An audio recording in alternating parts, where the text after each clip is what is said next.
Hey guys, welcome back to my channel.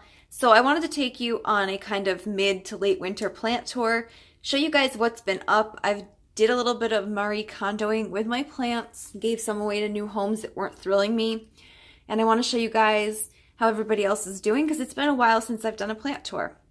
So right here I'm going to start with this guy.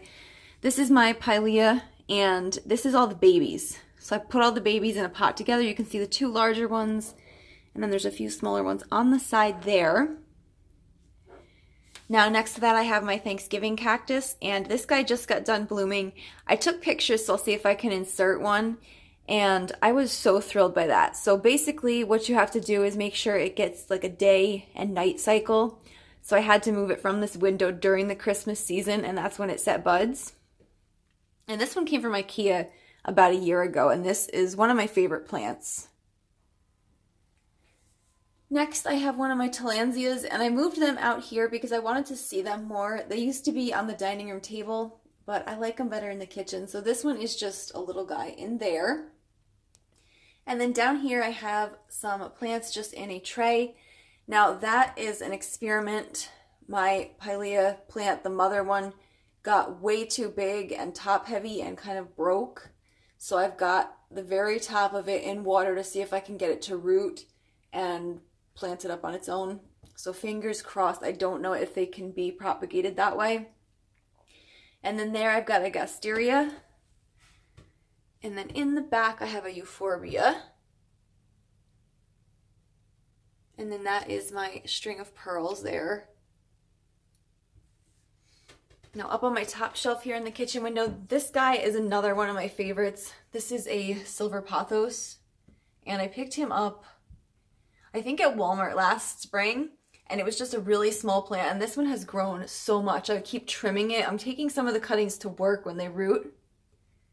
This guy is my Tillandsia Grafica, and it took me a while to hunt him down, but I love him.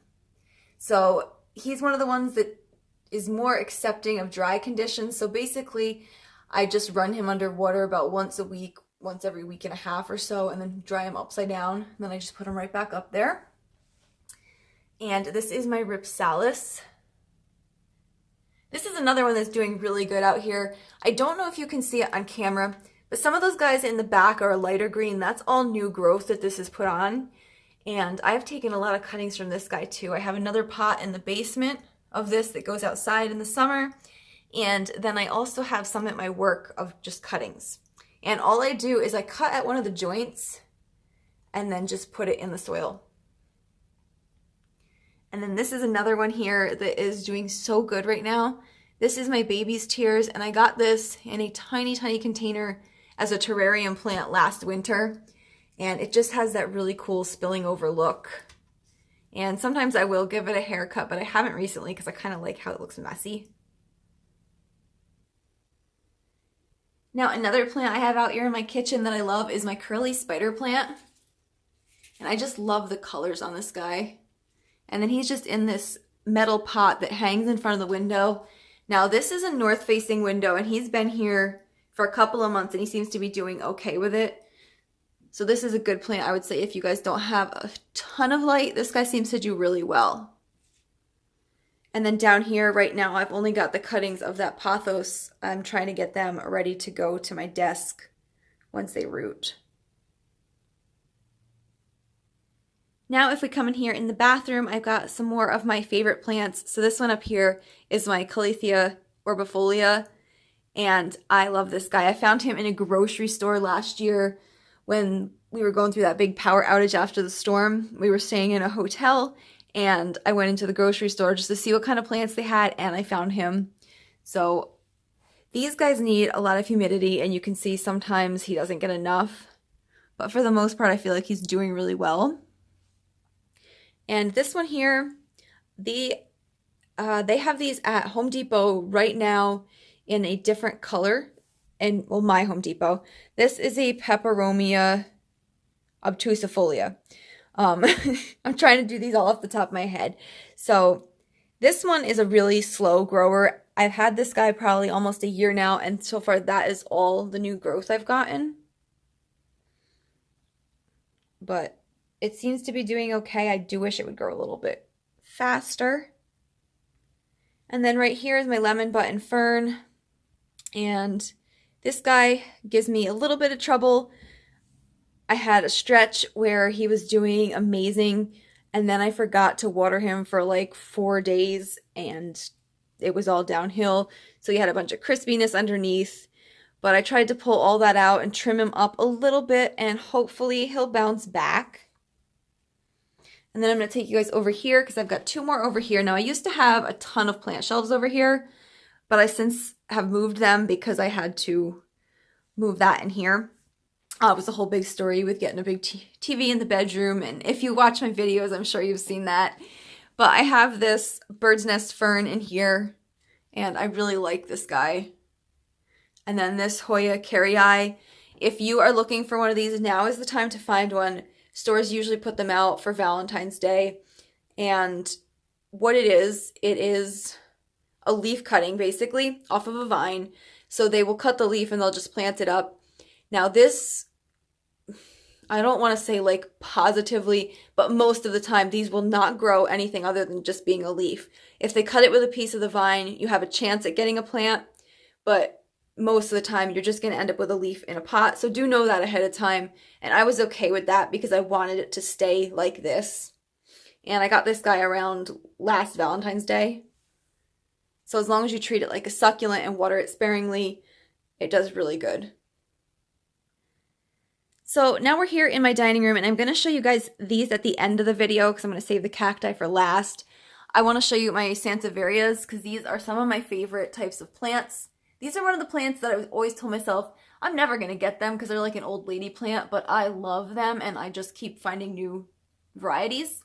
So that one on the end there, I got that guy at IKEA last year, and I just think he is so cool.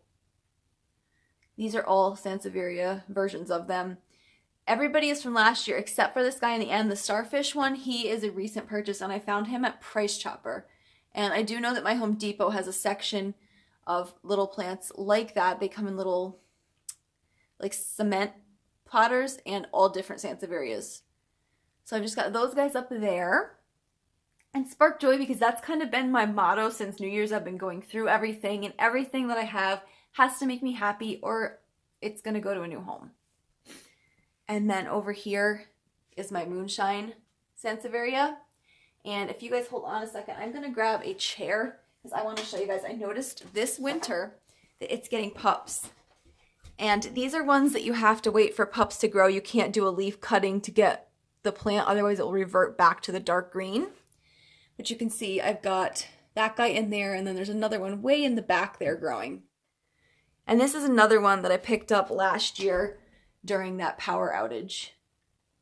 I was staying at my mom's house that first night because we didn't have power or heat. And once I had gotten the dogs and everything else taken care of, I wanted to go plant shopping. So we went to Home Depot because it stays open in emergencies. And I brought that guy home. And then I have another Sansevieria here in the living room. And this is an IKEA one. And just excuse that stuff. It's a few things from my booth. So I have this guy just sitting here. And he's not actually potted in this. He's kind of sitting like a cash pot. I wasn't sure if I liked him in this in the beginning, and then I just kind of left him. But he is loving this spot. This is a south window, and it would be wonderful, but I have a porch. So you don't get the light that plants need, but it's just enough for him. So now we'll finish up the plants in here, and then I'll go show you guys the cacti. So I've just got these two in here right now. I've got this guy, another Sansevieria. You can see this guy had a pup grow last winter. It grew a little too quick and it cracked, but you know, it's all right. And then next to it is my ZZ plant. These guys are awesome plants if you don't have a lot of light. Neither of them needs a lot of light. Neither of them needs a lot of water. They're really easy care plants. And then I had plants up here. I had 3 more snake plant Sansevierias, but they did not make it. They were part of my outdoor plants, and what happened, I brought them inside after the summer. I brought all my outdoor plants in, and they didn't survive the difference between the cold and the basement. They got too cold, and they must not be as hardy as other plants to the cold. So they did not make it. Right now, I just have some fake IKEA plants holding that spot. So now we're going to look at my cacti, and these are some of my favorite plants that I own, and I can't really put my finger on it. I just feel like maybe they're a little misunderstood, and I also like that they do not grow super fast, so pretty much once you get them in their pot, they're that way for quite a while. But there's just something about them that draws me. So I'm just going to start down here. This guy is a lithops. They also call him a living stone, and I mean, basically the thing with these guys is do not overwater. I have had these guys for almost a year now, which I am very shocked with. So hopefully I can just keep it going. What happens is they will grow. This middle part here will split and the new one will come out of it. And it should be soon, I think. I think they usually do that in the spring. At least mine did last year. This one here is either an old lady or an old man cactus. I don't know which one. And this is one of my few plants that actually has a name. So I named this one Ethel because that was my great-grandma's name. And she had white hair and it made me think of her. So as long as you go down on this guy, he's okay. He doesn't really poke you. I love that one. And that one actually, I have noticed growth. It's gotten about that much taller since I got it. So maybe like a quarter, half inch or so. But you can see at the bottom. This one here is an Opuntia. And this one's growing pretty good too. I'm kind of watching these guys because this one's a little bit flimsy. If it falls off, I think I can just pop it in the soil or lay it down and let it root and it'll be fine. This was one I brought home from IKEA. Okay, wanted to make sure the camera focused. And then this guy here, I love him. He is my newest purchase. I got him like 2 days ago at Lowe's. I picked him up at Lowe's. He was like $10. It's a domino cactus, but I just love the roundness of it, how it looks kind of like a ball. So he is the biggest one I have on the windowsill right now. But I'm really excited for him. And then I'm going to walk you over to the other side here. Now this first one I'm going to show you is some type of an aloe. I don't know the exact species, but I just like that it's a little bit spiky on the edges and compact. And I picked this up at a local plant nursery that we have here. This one here my husband got me.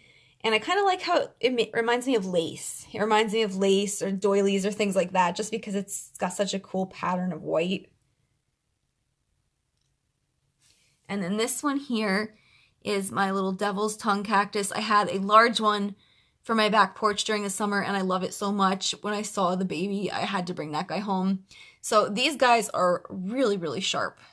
He is one of my sharpest cacti that I have, and I've gotten stuck quite a few times between him and the large one. But I just like the shape of him. I like the way he looks kind of angry.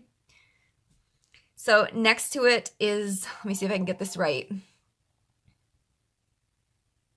Okay, so it's either a Chichipe Pelasgia or a Pelasgia Chichipe, something like that.